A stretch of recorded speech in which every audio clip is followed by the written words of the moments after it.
If you doing the work, you ain't the problem. Whoever's controlling the marketing is the problem.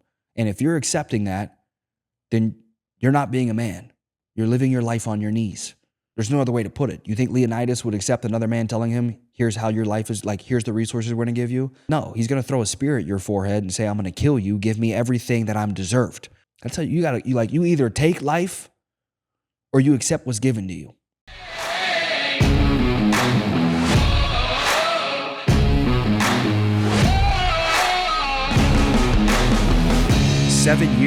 Seven years I've been in the insurance industry. I've been selling life insurance since I was 18 years old. I've been selling even prior to that, you know what I mean? And high school, just selling anything I could get my hands on, sneakers, shirts, anything you could think of. I remember buying fake Yeezys from, fake Red October Yeezys off of, I don't know, Alibaba site or some type of Chinese site. My boys and I, we were trying to hustle everything from like street pharmacists. Like, I'm talking about anything I could get my hands on. I'm trying to flip it. And I wish I would have had more documentation. Somebody I really look up to that's done well is Gary Vee. And he didn't start documenting until I think he was in his 30s, maybe 30 years old, in his parents' basement when he started documenting the wine cellar. You guys aren't documenting enough. You don't document the early stages, the very beginning, all of your failure, which is like 90% of your journey. If you want to classify it or label it as failure, it's really just lessons and ignorance before people get more attention on your brand, your product, your services. But if you're not documenting that, you're doing yourself a disservice, a literal disservice. And you're doing your community and your audience a disservice because people buy into relatability. They buy into relatability. You can have the best product in the world, the best service in the world. Somebody will go with another product that might have lesser value because of the relatability to the owner, the founders, and the community. An entrepreneur I really love studying is Andy Frisella with First Form. Like, guys, like, we're talking about supplements. The best supplement in the world is testosterone. You know what I mean? Testosterone, sleep, and everything. Like legit, I'm talking like people that spend thousands, millions of dollars a year on giving their body the best supplements and things like that. They'll choose to go with a lesser quality, or I should say supplement, like a First Form product, because of the relatability to an entrepreneur like Andy Frisella. So I'm really big on, you have to document the journey. Are any of you movie buffs? Anybody like movies? Preferably like war movies, gangster movies. Everybody loves a war movie, a gangster movie, a hero movie. And you'll find the common plot of, let me just use hero movie because that would be the best, is typically the hero movie. You watch, one of my favorite movies is Justice League, where they've got to bring Superman back to life. Like, we're talking about, they literally kill the hero. And it's like the whole movie, if you follow, anybody seen Justice League? You follow this whole movie, all of the heroes, for 98% of the movie, are at a disadvantage. They're losing. People are dying close to them. They don't have enough resources. The whole world is against them. The battle's about to be lost. You watch Troy, another phenomenal war movie. Like, the battle is about to be lost. In the last minutes, in the last few moments where everybody would retreat and give up, the hero succeeds. There's two things that an audience loves. And I don't know which one, honestly, they love more. They love to see a hero fall, but they love even more to see a hero rise from the ashes. You don't give your audience what they love by hiding the story that you're going through right now, which odds are probably sucks. If you want to give them what they love, you give them what you're going through. Like, I get the most powerful messages from individuals saying, man, you're a real one. It's the most fulfilling. Like, I've made millions of dollars. And it's kind of even corny to even say that. You know what I mean? I feel like I say it just as a confidence booster in regard to what I've done so far in this life. But what's more fulfilling to me is the messages and the people that are like, you have kept it real since day one. Since day one. There's a lot of people that don't like me. There's a lot of people that hate on me. There's a lot of people that want to see me fall. But since day one, I've been me. I've been true to what I was exposed to and true what I knew. And as my knowledge and my wisdom has expanded, so has my truth. So has my redirection. Because the 21-year-old me didn't know what the 26-year-old me knows now. So it doesn't mean that I switched up. It means my wisdom and knowledge expanded, allowing me to make adaptations to my business and to my life. Doesn't make me a switch up artist or disloyal or anything like that. It's just I didn't know then what I know now. But I do know document. That's the first mistake. Second mistake I talk about, and I was talking to a young man the other day. He called me. He's like, man, I don't know what to do with my life. I'm stuck. I'm trapped. This sucks. You know, we came up in the business together and I don't know what I'm going to do. What I'm going to do with these people. How's this going to work? And I said, listen, from what you know now, and I love to relate things, especially when I'm talking and mentoring young men, because I feel like biologically, we are wired for war. You are a protective creature. You are wired to protect.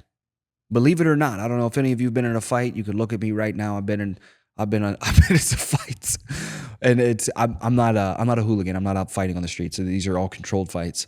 But we're wired to protect. I get some of the most fulfillment in my life from getting punched in the face and knowing this is what I was designed for, to go to war. If push come to shove, and I was backed into a corner, and flight wasn't an option, is fight to the death.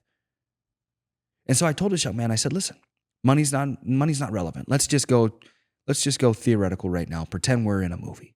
Pretend you're in a war movie. What would make it the most exciting? What would make your movie worth watching? What would make your movie worth sitting down your son and saying, I want you to be like this man? I think that'll help you make better decisions. I know it would have helped me with my relationship decisions, my resource decisions, and the companies that I was working with and what I was doing with the decisions that I was making coming up in my career that would have ended up costing me millions of dollars. And I actually went and put into my notes to share with you guys in regard to taking and assuming risk. And I'm hoping I put it in my notes. At least I had a dream I did. But it went something like this. For you to have the most opportunity to receive a reward, it directly corresponds with the most opportunity, or not even opportunity. It's almost the most guarantee of you assuming the most risk. The men that you look up to and you aspire to be like the most are the ones that assume the most risk. Has everybody seen the movie 300? The Spartans didn't win.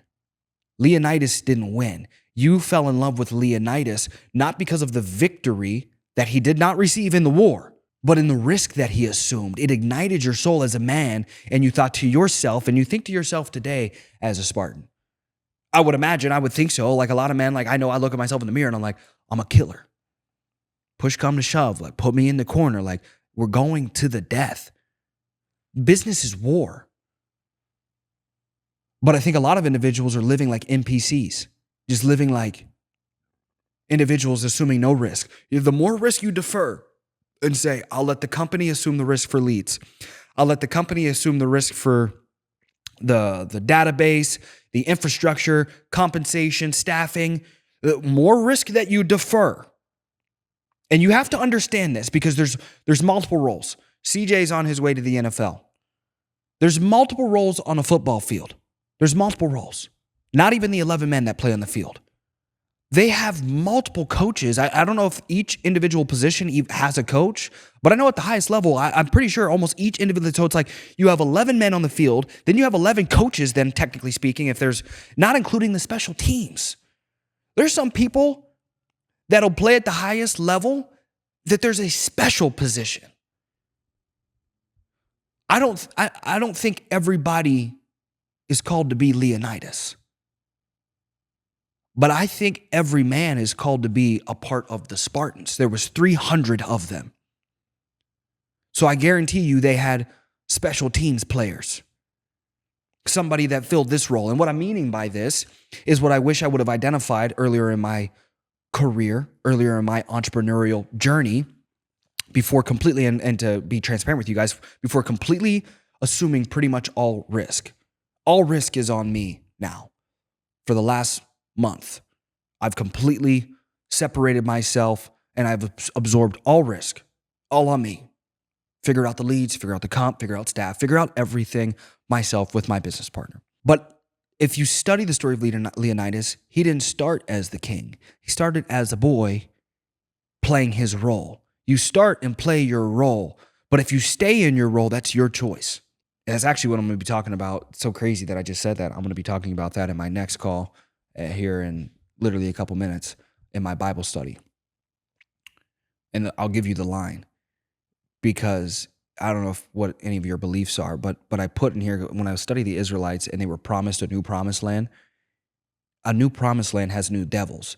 If you select the comfort of the old devils, then you stay in the old promised land. If you want to stay in midget league football with the problems that are there, then you're always going to get midget league football results. But if you want to go to the NFL, if you want to go to the major leagues, if you want to go to the highest level problems come with it. It's not one or the other, it's both. So that's my question to you is what is your journey? What path, what trajectory are you on? Because some people overdo their stay, and that would be my third mistake that I'll share with you guys today is I overdid my stay. I overdid my stay. But maybe your role is different. Maybe your role is to contribute to a company, to an organization, and play a different role for a longer period of time. But understand this. Life has one guarantee, and that guarantee is death. Nothing is permanent. No relationship, no company, no thing is permanent except for God and death. So as soon as you understand that the fragment of time and of time that you exist in this beautiful creation that we call life, your first responsibility is loyalty to yourself. What must you do to put yourself in the best position? What role is that? I'm not telling you to jump to Leonidas right now, but I'm telling you to identify what are your next 5 moves. What does the next 5 years look like for you? How are you going to get there? Why are you going to get there? Do you know why you're going to get there? Who needs to be on the ship with you? Who needs off the ship? What ship do you need to be in? I told my boy this when he was asking me XYZ, why did you do this? And I was like, the Honda was meant to get me from point A to point B. But my calling was to go to the moon. No car is going to take me to the moon. But that doesn't mean I go from the Honda to the spaceship. I go from the Honda to the Lambo. From the Lambo to the spaceship. You got to figure out your evolutionary stages and what is the price for each. There's a price for each. A couple years here, a decade here, boom, we're at the moon. But some people get so loyal to the Honda that you stay driving around your hometown for your life, thinking, it's going to work out. It's not going to work out. You're not using any logic. You're just using emotion. God gave you a brain. He gave you a heart for faith. He gave you a brain for logic, for breaking things down and looking at like leverage. What's going to give me the highest form of output? If I put this in, what am I going to get out? So I know this was a quick little sales call. I've got to transition into my next call. You guys are welcome to stay on with the Bible study. It pretty much parallels with business. I would encourage you to stay on. And if you guys weren't involved with any of my groups, I've got a free sales community on GroupMe. You can DM me, text me about that. And I've got a free Bible study group on GroupMe as well. We share the word of God, everything in there. But again, guys, for the sales mistakes that I made, the first one, again, was document the journey from the very beginning. Document the journey from the very beginning. The second one is identifying your relationships and resources. Relationships and resources are the top 2 variables that will either hold you back or exponentially advance you in this life. Getting around the right people is the most important thing you can do in this life. And then knowing that you need to work with the right resources. I spent a lot of time thinking that I was the problem and the resource wasn't the problem. If you doing the work, you ain't the problem. Whoever's controlling the marketing is the problem. And if you're accepting that, then you're not being a man. You're living your life on your knees. There's no other way to put it. You think Leonidas would accept another man telling him, here's how your life is, like, here's the resources we're going to give you? No, he's going to throw a spear at your forehead and say, I'm going to kill you. Give me everything that I'm deserved. That's how you either take life or you accept what's given to you.